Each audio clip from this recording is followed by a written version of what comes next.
This economic recovery. President Obama tried to calm partisan tensions with his first White House meeting with warring Republicans and Democrats on his massive economic stimulus bill. I recognize that there are still some differences around the table and between the administration and members of Congress about particular details on the plan.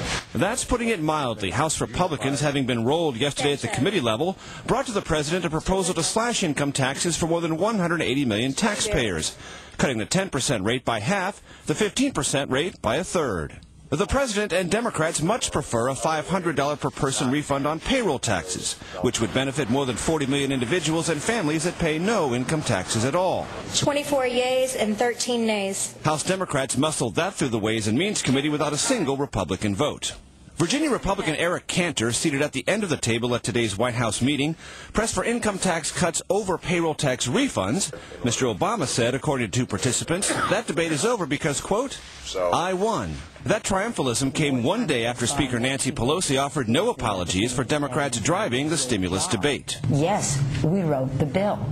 Yes, we won the election. That being the case, Republicans began lobbing grenades at what they consider frivolous parts of the spending bill. On contraceptives, how does that stimulate the economy? That is a reference to more than $300 million set aside for contraception and prevention of sexually transmitted diseases in the House Democratic bill. White House Press Secretary Robert Gibbs said bipartisanship would come, he just couldn't predict when.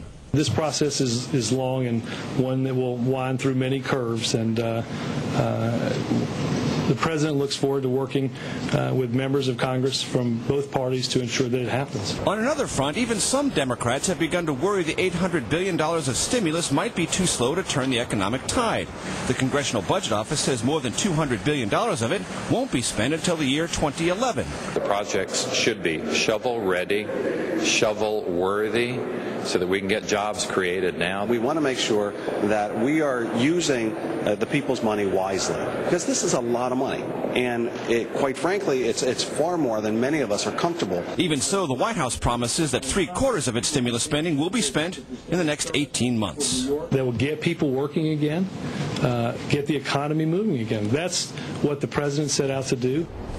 According to numerous participants, the President said some other very interesting things in that private, bipartisan, bicameral meeting. Among them, when he was pressed on ruling out future tax increases, the president said it's too early to have those discussions on revenue and budgeting.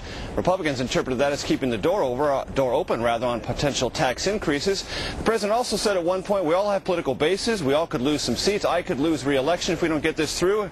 He also said, quote, we can't let people like Rush Limbaugh stall this. That's how things don't get done in this town. Brett? Major, thanks.